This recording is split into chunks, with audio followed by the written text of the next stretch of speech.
text is from Herman Melville's short story, The Lightning Rod Man. Okay, this is a literature passage.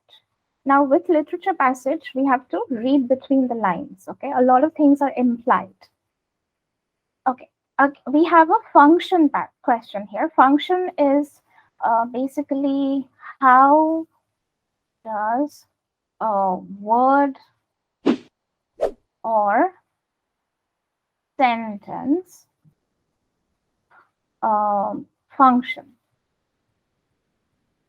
in the text.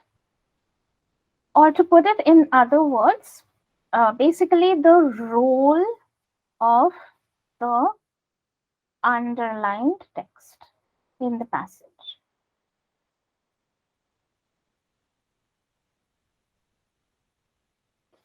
Okay, so we have to find the role of this underlined text. Let's read.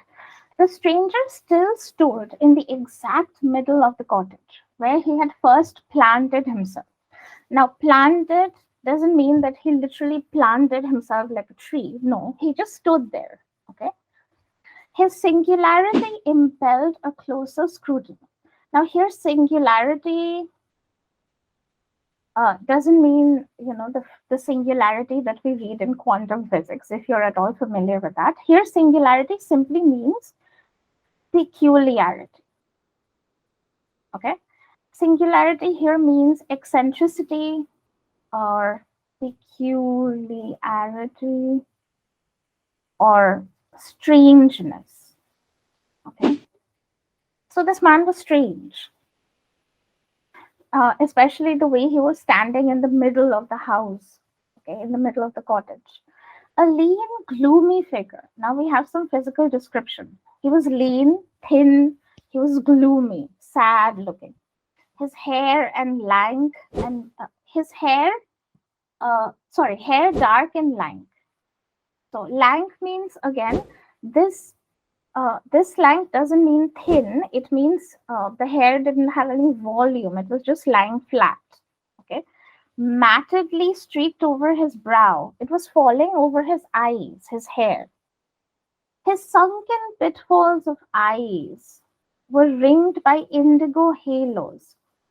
So he had blue circles around his eyes. So dark blue circles denote sleeplessness. Okay, if you don't sleep for a few nights, you get like black rings or dark blue rings around your eyes. He had that, and his eyes were sunken, deep set and hollow.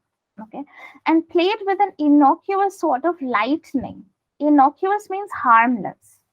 So his eyes, they shone in the darkness. Played with an innocuous sort of lightning, the gleam without the bolt.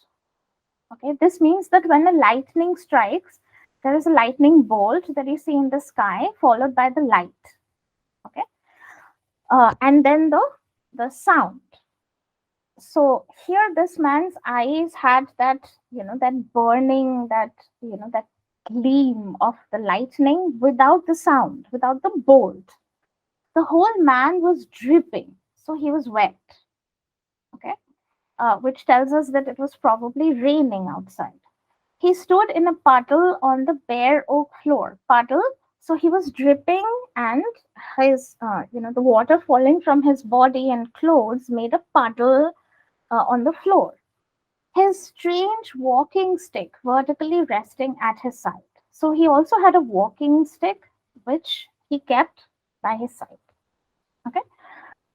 All right, so we have a lot of descriptions here. So he was a thin man, he was gloomy looking, his hair was dark and lanky, his eyes were ringed with blue, his eyes had a gleam, he was wet and dripping, etc. Okay, which choice best states the function of the underlined sentence? So the underlined sentence says, his singularity impelled a closer scrutiny. A singularity, I've already said, it's peculiarity or strangeness in this context. So let's read the options. It sets up the character description presented in the sentences that follow. Okay, character description,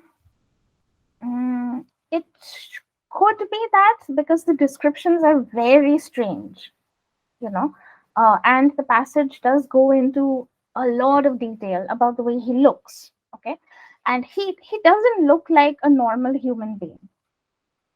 So a lot of things about him are strange and peculiar. So A may be the correct answer. We'll keep that in hand. Let's look at the rest. It establishes a contrast with the description in the previous sentence. Uh, the previous sentence says stranger who stood in the exact middle of the cottage where he had first planted himself. No. So it doesn't actually describe anything. It just says a man was standing in the middle of the cottage. So, and it certainly doesn't present any contrast. So B is incorrect. It elaborates on the previous sentence's description of the character. Again, there is no character description in the previous sentence. It introduces the setting that is described in the sentences that follow. The sentences that follow the underlined sentence do not describe a setting. Rather, they describe the man himself. Okay, so setting would imply the surroundings of the man, the cottage where he was standing. We are not talking about the cottage, we're talking about the man himself. So D is incorrect, which leaves us A. A makes perfect sense because the description of the person is very strange or singular, which forces, impelled means compel or motivate, okay, which makes you want to take a closer look. He's so strange that you want to take a closer look at the man. Okay. All right. So that concludes our class today.